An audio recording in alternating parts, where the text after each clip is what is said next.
मियाँ का मतलब বাংলাদেশি ঘুষপেঠিয়া। মিয়াদের আমি বাদ দেবো আর হুমায়ুন কবিরকে মমতা ব্যানার্জি ইউজ করেছে।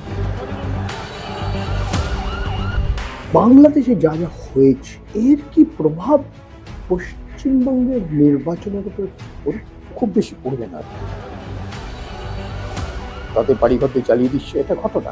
আবার এটাও ঘটনা, জগন্নাথ হলে ঢাকা ইউনিভার্সিটিতে সরস্বতী পুজো হচ্ছে, মনে হচ্ছে কেন্দ্রের কলোনি। এই জ্যোতি বসুরা নিজেরা মিটিং করে বলেছে, আর জোটের কোনো মানে হয় না, ওদের জোটে কিছু সুবিধাও করতে পারবে না ওরা। মানি মাসেল পাওয়ারটা ম্যাটার করে। নমস্কার, আমি পরঞ্জয়। পশ্চিমবঙ্গে বিধানসভা নির্বাচন হবে, রাজনৈতিক পরিবেশটা বেশ গরম হয়ে গেছে। আজ আমার সঙ্গে শ্রী তিমির বসু, বহু বছর ওনাকে চিনি, উনি বহু বছর সাংবাদিকতা করছেন। উনি একটা সময় ইকোনমিক অ্যান্ড পলিটিক্যাল উইকলিতে লিখতেন। উনি 83 সালে ফ্রন্টিয়ার অ্যাসিস্ট্যান্ট এডিটর, 83। তারপরে সমর মৃত্যুর পর আপনি এডিটর হলেন 87। এই যে বিশেষ নিবিড় সংশোধন SIR নিয়ে খুব চেঁচামেচি হচ্ছে। আমরা দেখলাম কিভাবে মহারাষ্ট্রে 5 মাসে 40 লক্ষ নতুন নাম ভোটার তালিকায় ঢুকে গেল। আমরা দেখলাম যে আজকে যদিও জনগণনা হয়নি, মহারাষ্ট্রায় রেজিস্টার্ড ভোটার্স বেশি এবং 18 বছরের ওপর লোক কম। আমরা বিহারে দেখলাম 65 লাখ লোকেদের নাম বার করে ফেলা হলো। আর তারপরে চেঁচামেচি, ঝগড়াঝাটি, সুপ্রিম কোর্ট কাছারি, কত কি হলো। শেষ পর্যন্ত প্রায় 47 লাখ লোকেদের নাম ছিল না ভোটার তালিকায়। আমরা এখন দেখছি এই ধরনের বিবাদ এই রাজ্যেও হচ্ছে। এই রাজ্যে চেঁচামেচি হচ্ছে যে SIR যেভাবে করা হচ্ছে, লজিক্যাল ডিসক্রিপেন্সিজ, যুক্তিগত ভুল। যে ভোটার মারা গেছে তার নাম আছে, একজন ভোটার একটা জায়গা থেকে আরেকটি জায়গায় চলে গেছে তার নাম আছে, ডুপ্লিকেট ভোটার আছে, এবং অনেকে বলছে প্রায় 58 লাখ লোকেদের নাম বাদ দিয়ে দেওয়া হচ্ছে। এখন এটা তৃণমূল কংগ্রেস, মমতা বন্দ্যোপাধ্যায় মুখ্যমন্ত্রী, উনি বলছেন যে NRC, national register of citizen, ঘুরে ফিরে এইভাবে আসছে। ভারতীয় জনতা পার্টি বলছে যে না, আমাদের বাংলাদেশ থেকে যে অনুপ্রবেশকারীরা ঢুকেছে তাদের নাম আমরা বার করছি। এই বিষয় নিয়ে আপনার কি মতামত? এটা দুটো মত আছে। ধরো, কিছুটা বিজেপি যেটা কিছু বলছে যে অনুপ্রবেশকারী অমুক তমুক হেন তেন যে অনেক ঢুকে গেছে, কিছুটা সত্যি, কিন্তু সবটা সত্যি নয়। অনেক কিছু ইচ্ছাকৃতভাবেই ওরা বেশ কিছু ধরো স্থানীয়, এখানকার স্থানীয় মুসলমান, তার বাপ ঠাকুরদাদা এখানটাতে বসবাস করেছে, তাকে ওরা বাংলাদেশি বলে বা রোহিঙ্গা বলে। রোহিঙ্গা তো একটা খুঁজে পাওয়া যাচ্ছে না, কোথায় রোহিঙ্গা? তাদের তো একটা রিফিউজি স্ট্যাটাস আছে, UN তাদের তো একটা রিফিউজি স্ট্যাটাস দিয়েছে। কিন্তু এরা ইচ্ছাকৃতভাবেই এটা করছে আর কি। যেহেতু মুসলমান ভোটাররা ইনভেরিয়েবলি বিজেপিকে ভোট দেয় না, তারা ভোট দেবেও না, সুতরাং ওদেরকে যে কোনোভাবে এই ভোটার সংখ্যাটা কমাও। অরিজিনাল ওদের টার্গেট ছিল প্রায় 1 কোটি মতো ভোট, যদি মুসলমান ভোটার কমিয়ে দেওয়া যায় তাহলে আমরা ইজি এখানটাতে জিতে যাবো আর কি। হ্যাঁ, এই হচ্ছে অরিজিনাল বিজেপির প্ল্যান, এবং সেই প্ল্যান থেকেই ওরা কিন্তু এই সমস্ত হইচই করছে এবং নানা রকমভাবে চেষ্টা করছে। তবে কিছুটা যে সত্যি আছে যে অনুপ্রবেশকারী, এটাও ঘটনা। যেমন আসামে হয়েছে, যেটা আসামে হয়েছে, আসামে তো সরাসরি ওপেনলি বলছে হিমন্ত মুখ্যমন্ত্রী পরিষ্কার বলছে যে আমি এটা আমরা চাই না। মেয়াদের আমি বাদ দেবো আর কি, যা পারো করে নেওয়ার করে নাও। কিন্তু এখানে সেটা সরাসরি হয়ে বলে না, না বলে এটা ঘুরপথে এটাকে কিছু চেষ্টা করছে। ধরো, এটা তো 4 পুরুষ ধরে তারা এখানটাতে, মানে সেই তার নামের পিছনে একটা আলী আছে, তার বাপ ঠাকুরদা এখানে আছে, তাকে যদি এখন বাংলাদেশি বলে ফেরত পাঠিয়ে দেয় আর কি। তো সেটা তো একটা অন্যায়, তো সেটা অন্যায় তো বটেই, এবং এটা ইচ্ছাকৃতভাবেই এটা করছে যাতে মুসলমান ভোটার সংখ্যাটা কমানো যায় আর কি। আমরা দেখছি এই রাজ্যে হয়তো 40-এর দশকের পর এই ধরনের মানে সাম্প্রদায়িক একটা কি বলবো, একটা টেনশন আমরা দেখছি হিন্দু মুসলমানদের ভেতরে। যদিও আমাদের দেশে 2011-র পর জনগণনা হয়নি, 2011-র জনগণনায় বলা হয়েছিল যে এই রাজ্যে 27% মানুষ মুসলমান। মাইনরিটি হ্যাঁ, কমিউনিটি। Minority population. আর আসামে এটা 33%, আর সেই সময় জম্মু অ্যান্ড কাশ্মীর একটা রাজ্য ছিল, সেখানে 51-52 এরম ছিল। ধরে নিন এখনো ওই রকমই আছে, ওই 27-28%। 30-এর মধ্যে ধরো, আমার ধরে অ্যারাউন্ড নিন। 30 আচ্ছা, আর কি। আমাদের কোনো তথ্য নেই, মানে আমি যা বলছি আপনি সেটা আমিও জানি। আজকে আমরা দেখছি একটা নতুন ধরনের একটা আবহাওয়া হয়ে গেছে, এবং রাজ্যের দক্ষিণ থেকে উত্তরে মন্দির বানানো, এটা একদিকে তৃণমূল করছে, আর উল্টো দিকে আমরা দেখছি কিভাবে এই হুমায়ুন কবির মুর্শিদাবাদের বাবরি মসজিদ তৈরি করছে, এবং সবাই বলছে এটা তো বিজেপির টাকা নিয়ে করছে। এটা হুমায়ুন কবির যেটা হয়েছে আর কি, মানে এটা কমিউনাল পোলারাইজেশনটা খুব র্যান্ডম, মানে প্রচন্ড ভাবে এই হচ্ছে। এটা ধরনের বাংলায় যেটা ছিল মেরুকরণ, না, বাংলায় আমি যেটা, তাই বললাম 40-এর দশকের হ্যাঁ পর আবার বাংলায় এই যেটা ছিল ধরনের না, এই মেরুকরণ। কমিউনাল পোলারাইজেশনটা হচ্ছে কিছুটা বিজেপি করেছে। এটা বিজেপি ধরেই নিয়েছে যে ওরা মুসলমান ভোট কখনোই পাবে না, তার জন্য যে যত পারো হিন্দু মোবিলাইজেশন করো, হিন্দুদের যেভাবে পারো হিন্দুদের তোল্লা দাও বা এখানে এই কথা বলো, ওরই করো। আর হুমায়ুন কবির যেটা করেছে আর কি, হুমায়ুন কবিরকে মমতা ব্যানার্জি ইউজ করেছে একটা সময়তে। হুমায়ুন কবিরকেই মাইনরিটি ভোটকে মানে এ করার জন্য তারপরে তো পার্টি থেকে বার করে দেওয়া বার হলো। করে দিয়েছে, কিন্তু ওকে ইউজ করেছে একটা সময়। এখন হুমায়ুন কবিরের যেটা মানে সাকসেস যেখানটাতে হচ্ছে, এখানটাতে যেটা বলতে হবে, ও এই জিনিসটা কেউ ভাবেনি যে বাবরি একটা আবেগ আছে, বাবরি একটা সেন্টিমেন্ট আছে মুসলমানদের মধ্যে সমস্ত অ্যাক্রস দ্য কান্ট্রি, কিন্তু বেঙ্গলেও সেটা প্রচণ্ডভাবে আছে, প্রচণ্ডভাবে। যেমন ধরো আমি চাঁদনি মার্কেটে যাচ্ছি, চাঁদনি মার্কেটে হঠাৎ যে মুসলমানদের প্রচুর প্রচুর দোকান রয়েছে। একটা মসজিদ দূরে দেখা যাচ্ছে, একজন আরেকজনকে বলছে, "আরে ওটা কি বাবরি মসজিদ নাকি রে?" এটা বাবরির সেন্টিমেন্টটা এখানকার মুসলমানদের, বাঙালি মুসলমানদের মধ্যে প্রচণ্ডভাবে আছে। এটা হুমায়ুন কবির খুব কাজে লাগিয়েছে, প্রচণ্ডভাবে কাজে লাগিয়ে এটাকে এটাকে একটা ওরিয়েন্টেশন। ফলে এখানে যে এখন তো মুসলিম ভোট ভাগাভাগি হবে, কারণ সেখানে খালি আপনার কি সত্যি মনে হয় ভাগাভাগি হবে? কিছুটা হবে। যেটা দেখুন বিহারে ওবায়সুদ্দিন যেটা করতে পেরেছে, অল ইন্ডিয়া মুসলিম এআইএমআইএম করতে পেরেছে, যেটা বলে যে এরা বিজেপি বি টিম হয়ে হ্যাঁ, গেছে। আসাদুদ্দিন ওবাইসি ওর হ্যাঁ, নামটা, আমার নামটা মাথায় আসছিল না। এরা মুসলমানদের বলছে আমরা তোমাদের সঙ্গে আছি, কিন্তু আসলে ওরা যেভাবে ভোটটা কাটছে, হ্যাঁ, এর লাভ ভারতীয় হ্যাঁ, জনতা পার্টি সেটাই। পাচ্ছে। হুমায়ুন কবির প্রচণ্ড অপরচুনিস্ট, সুতরাং ও তলে তলে কার সঙ্গে আন্ডারস্ট্যান্ডিং করছে তার কোনো ঠিক নেই। কিন্তু যেটা হবে আর কি, এখানে একটা মিডিল ক্লাস মানে মুসলিম ছেলে মেয়ে, যারা কিন্তু আগে অতটা অ্যাসার্টিভ ছিল না, যারা কিছুটা অ্যাসার্টিভ হতে চাইছে, যাদের ভাবছে, তারা কিন্তু সিদ্দিকিকে তারা অনেকটা ভাবছে যে এটা আমাদের ফেস, আমাদের ইউথ, মুসলিম যে ইউথ তার যারা। মানে আপনি বলছেন এরা কিছুটা সফল হয়েছে মুসলমান ভোটটাকে হ্যাঁ, হ্যাঁ, ভাঙতে। কিছুটা করতে সফল হয়েছে। এটা নির্বাচনের উপরে কি ফলাফলের নিচের প্রফিট হবে। যেমন তো এখনো ধরো কন্টিনিউয়াস ভাঙড়ে মারপিট হচ্ছে, কন্টিনিউয়াস মুসলমানকে মারছে। ওটা শওকত মোল্লা সিদ্দিকির লোককে মারছে, বা আনির ওই এটা ওরা মারছে। কিন্তু এটা হচ্ছে, এটা ইয়াং জেনারেশন একটা মুসলিমদের মধ্যে, কিন্তু তারা তারা ধরে নিয়েছে যে যারা মুসলিমদের কথা বলে তারা আমাদের জন্য কিছু করবে না। এটা সিদ্দিকি নতুন ছেলে, নতুন ইয়াং ছেলে, এ আমাদের জন্য কিছু করতে পারে। এই ধরনের কিন্তু একটা মানসিকতা ডেভেলপ করেছে। এখন আমরা বুঝতে পারবো কয়েক মাস পর করেছে এর কোনো এই যে প্রভাব কতটা পড়বে কিনা কতটা প্রভাব পড়ে। নির্বাচনের ফলাফলের উপরে। হুম, কিন্তু আমরা উল্টো দিকে দেখছি মমতা বন্দ্যোপাধ্যায়, তৃণমূল সরকার, ওরাও তো একের পর এক, আপনার দীঘায় জগন্নাথ মন্দির, শিলিগুড়িতে মহাকাল মন্দির, নিউ টাউনে দুর্গাঙ্গন, মানে এক ধরনের অদ্ভুত একটা প্রতিদ্বন্দ্বিতা আমরা হ্যাঁ, হ্যাঁ, দেখছি। এটাই মানে করছে যেটা, মানে ধর্মের নামে একটা মেরুকরণ। মেরুকরণ করছে আর কি, ধর্মে না মেরুকরণ করছে। এবং এটা মানে মমতা খুব সাটেল ওয়েতে করছে আর কি। এটা ওরা খুব ওপেনলি করে, আর এরা আসে এভাবে ঘুরিয়ে করতে চাইছে আর কি, ঘুরিয়ে করতে চাইছে। এবং যেটা মমতা বুঝে গেছে যে হিন্দুদের বাদ দিয়ে তো সে ভোটে জিততে পারে না, হিন্দুদের তার ভোট তো লাগবে। সুতরাং ওদের হিন্দুরা যেন মনে না করে যে মমতা খালি মুসলমানদের ইমাম ভাতা দেয়, মুসলমানদের জন্য মসজিদের সামনে তোরণ করে দেয়, এগুলো যেন না মনে করে।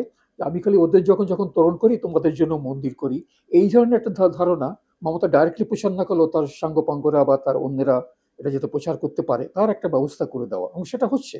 যেমন তোমার দীঘাতে মন্দিরে আমি গেছি আর কি, ওই জগন্নাথ ধামতে আমি নিজে গেছিলাম, এবং এখানে এখন ওদের একটা যেটা প্রচার করছে, দেখো পুরী থেকে এখন লোক যাচ্ছে না, পুরী থেকে না এসে আমার দীঘায় আসছে, এবং এটা ওরা এই প্রচারটা কিন্তু লোকে খাচ্ছে। পর্যটকরা হ্যাঁ, আসছে। পর্যটকরা আসছে এখানে, তার ইকোনমি, তার সিস্টেম আচ্ছা, আছে, ভালো হচ্ছে, সত্যি হচ্ছে আর কি।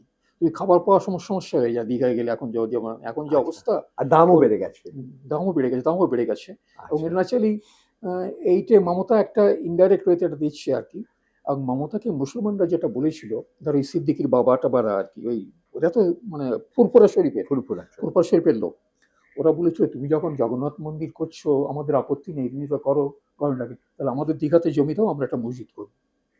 মমতা সেখানে সাইলেন্ট হয়ে যাচ্ছে আচ্ছা, এই জায়গাটা। তিমিদা, আপনি যদি ভোটের অঙ্কটা দেখেন, আপনি 2019-এর লোকসভা নির্বাচন, 2021-এর বিধানসভা নির্বাচন, 2024-এর লোকসভা নির্বাচন, তৃণমূল কংগ্রেসের ভোটের শেয়ারটা 43 থেকে 48% কাছাকাছি। বিজেপিরটা আপনিও 40, 38, 38, প্রায় 39। তার মানে এই যে মেরুকরণ যেটা হয়েছে, সেটা কিন্তু আমরা আগে দেখিনি। এই গত 15 বছর আমরা দেখছি যেটা। তো এই যে বামফ্রন্ট 34 বছর রাজত্ব করেছে, 7বার নির্বাচন জিতেছে, যেইভাবে জিতুক না কেন, বৈজ্ঞানিক কারচুপি যাই খুশি, তবে আজকে 293 বিধায়কের ভেতর একজনও নেই। কংগ্রেসের ওই একই অবস্থা আজকে।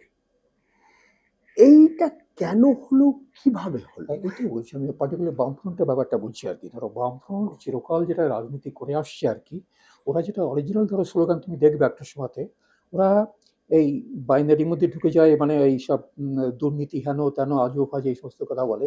অরিজিনাল তো একটা স্লোগান ছিল, রাজ্য পশ্চিমবঙ্গ হচ্ছে কেন্দ্রের কলোনি। হ্যাঁ, এই জ্যোতি বসুরা নিজেরা মিটিং করে বলেছে আর কি। এটা অনেক, আমি 60-এর দশকের 10.5 শুনেছো তো? থেকে আমি আচ্ছা, শুনেছি। এটার মধ্যে কিন্তু যে একটা সত্যতা ছিল, এটা কিন্তু একদম মানে হ্যাঁ, পুরো ভারতীয় রেলের যে ফ্রেট তুমি ইকুয়ালাইজেশন যদি রঞ্জিত রায় আগনিয়া ওয়েস্ট বেঙ্গল পড়ে থাকো, পড়েছি, পড়েছো তো? তা কি পড়েছি ধরনের বইটা। এক্সপোজার আছে? তারপরে ধরো এই যে এটা তো প্রচার করতে পারে না বা করেও নি, ওয়েস্ট বেঙ্গলের যে ইকোনমিক ডিক্লাইন, ইন্ডাস্ট্রিয়াল ডিক্লাইন, এটা তো আজকে শুরু হয়নি। এটা তো এই জন্য তো মেনলি দায়ী তো নেহরুর আমল থেকে দায়ী, কংগ্রেস সরকার দায়ী। তার মানে 60-এর দশক থেকে 60 শুরু দশকে হয়েছে, হয়ে গেছে। আজকেও চলছে আচ্ছা শোনো, সেটা। কি ধরনের যুক্তি হয়েছিল, আমি ধরো এগুলো ডিটেলস স্টাডি করেছি। ধরো একটা হচ্ছে, ওরা কি যুক্তি দিত, কেন হায়দ্রাবাদ, ব্যাঙ্গালোর, গুজরাট, বোম্বেতে খালি হেভি ইনভেস্টমেন্ট হবে, 5 ইয়ার প্ল্যান, নেহরুর আমল থেকে শুরু, সমস্ত হেভি ইনভেস্টমেন্টগুলো বেঙ্গালুরু হবে, হায়দ্রাবাদ হবে, বোম্বে হবে, গুজরাট হবে, যেই নিবেশটা কেন বেঙ্গলে পশ্চিমবঙ্গ, হবে না? হ্যাঁ, না, আপনার পূর্ব ভারতে, খালি বাংলা কেন, হ্যাঁ, পুরো আপনার ভারতীয় তো। বিহার বলুন, উড়িষ্যা বলুন, ঝাড়খণ্ড বলুন, কেন হবে না? যে এটা বর্ডার স্টেট, পাকিস্তানের সঙ্গে বর্ডার রয়েছে। আজকের ওয়ারফেয়ারে, মডার্ন ওয়ারফেয়ারে এই বর্ডারের কোনো মানে হয়? এই বর্ডারের কোনো, সে তুমি দিল্লিতেও হিট করতে পারো, বোম্বেতেও হিট করতে পারে, যেখান থেকে খুশি হিট করতে পারে। এই একটা সেদো যুক্তি দিত যে এই জন্যে এটা ডিফেন্স প্রোডাকশন যেটুকু হয়েছে। আর একটা হয়েছে ধরো, এটা হচ্ছে এটাও ডেলিভারেট সেন্ট্রাল পলিসি আমি বলবো, যে এটা মেইনলি যে ওয়েস্ট বেঙ্গলে যে ইন্ডাস্ট্রিয়াল ইউনিটগুলো ছিল, বিশেষ করে ইঞ্জিনিয়ারিং ইন্ডাস্ট্রিগুলো মেইনলি রেল বেসড। রেলের অর্ডার বন্ধ মানে সেগুলো তোমার একটু হচ্ছে তোমার তাদের অবস্থা কাহিল হয়ে যায়।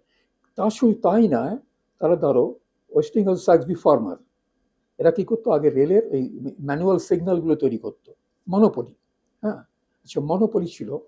এটা কী করলো, তারপর তো এটা এই সিগন্যালটা উঠে গেল, অটোমেটিক সিগন্যাল এলো, গ্রিন আলো এলো, এটা ব্যাঙ্গালোর কোম্পানি পেয়ে গেল।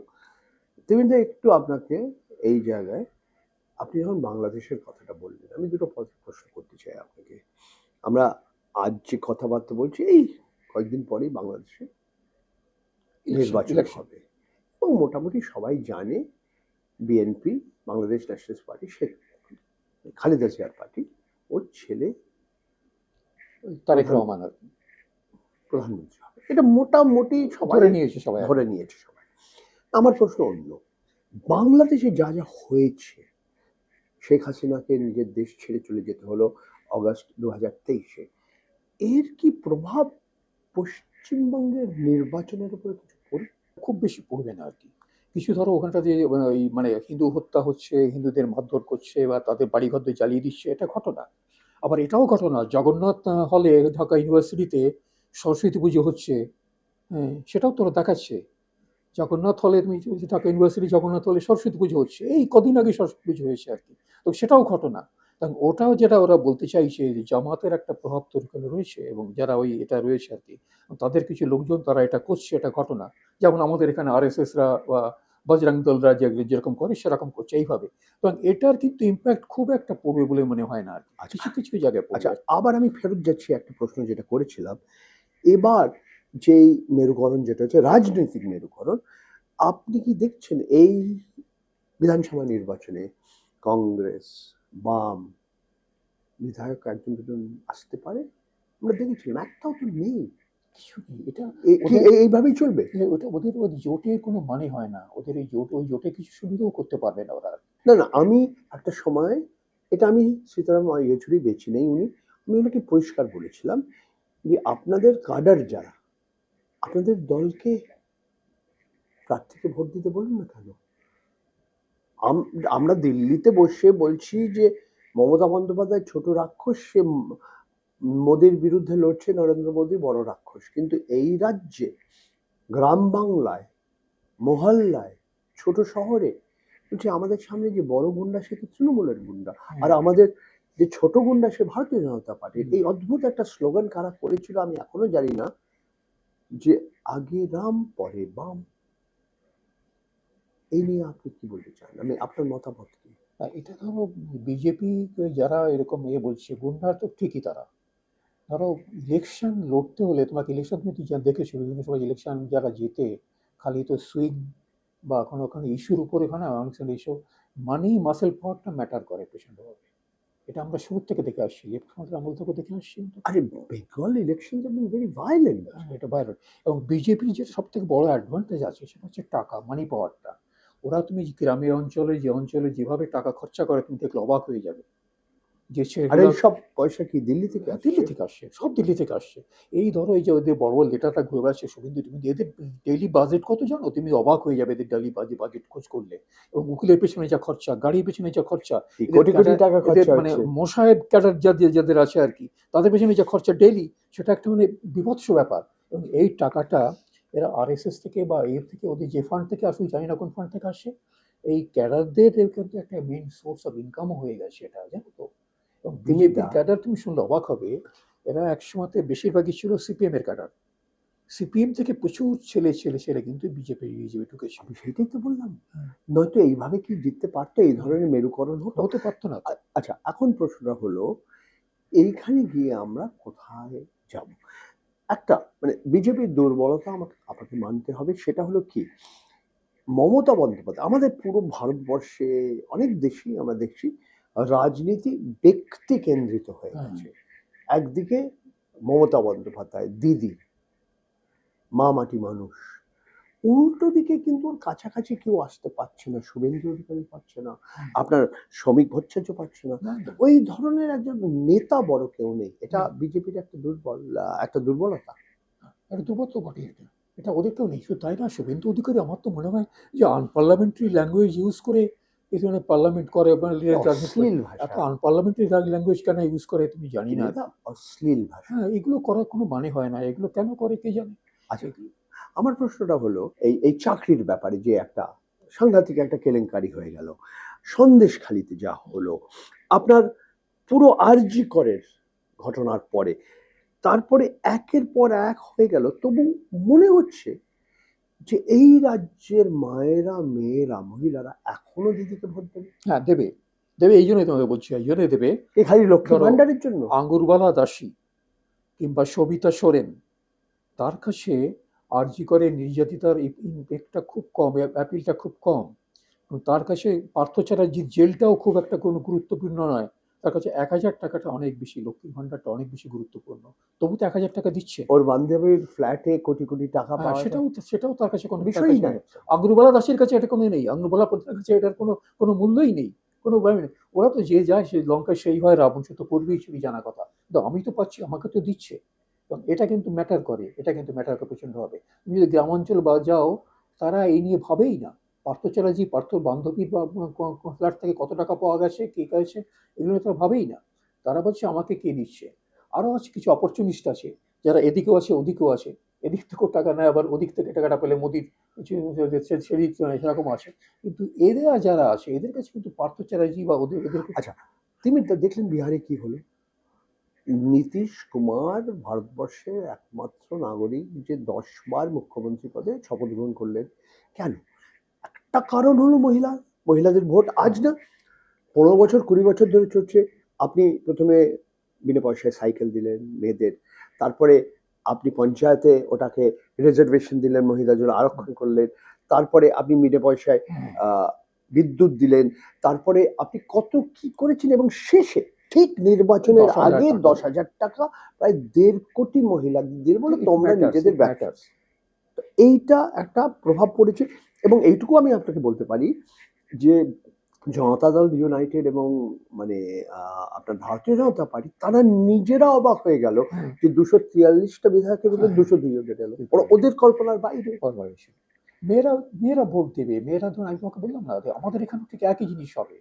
মেয়েরা এই মমতাকে দেবে এই জন্যই দেবে আর কি। তবু তো দিদি আমাকে দিচ্ছে কিছু, এরা তো কিছুই দিচ্ছে না, কথা বলছে মানে কি কি কি হবে ওটা দিয়ে, আমরা তো কিছু তো পাচ্ছি। এই জিনিসটা ম্যাটার করে আর কি, জন্য হবে আর কি। তার মানে আপনি বলছেন এটা খুব বড় সম্ভাবনা হ্যাঁ, যে মমতা বন্দ্যোপাধ্যায় ডিফিকাল্ট চতুর্থবার হ্যাঁ, উনি। সম্ভাবনা যথেষ্ট আছে। আচ্ছা, আমার শেষ প্রশ্ন, তুমি ধরে নিন আপনি যেটা বলছেন এটা হয়, এটা আমরা জানতে পারবো কয়েক মাস পর। তো মমতা বন্দ্যোপাধ্যায় সরকার আবার ফিরে এলো, তৃণমূল হয়তো তাদের সংখ্যাগরিষ্ঠতা একটু কমলো, কিন্তু এটা দিল্লির লোকেরা নির্বাচনে মোদী সরকার বলবে দেখো রাহুল গান্ধী বিরোধী দল, তোমরা ভোট চুরি এত চেঁচামেচি করছিলে কেন, দেখো পশ্চিমবঙ্গে এরা জিতে গেল। এইভাবে কি ওটাকে ঘোরাবে ওরা? কি ঘটাতেও পারে। আর একটা যে ধরো একটা পেটেন্ট অ্যালিগেশন আছে, ধর কংগ্রেস, সিপিএম বা বামফ্রন্টের যে একটা সেটিং, মোদি মমতার একটা সেটিং আছে আর কি। হ্যাঁ, এটা আমি বিশ্বাস করি। আর এটা আমি বিশ্বাস করি না, কিন্তু একটা বিশ্বাসের জায়গা তৈরি আছে, তোমার একদম তুমি উড়িয়ে দিতে পারো না।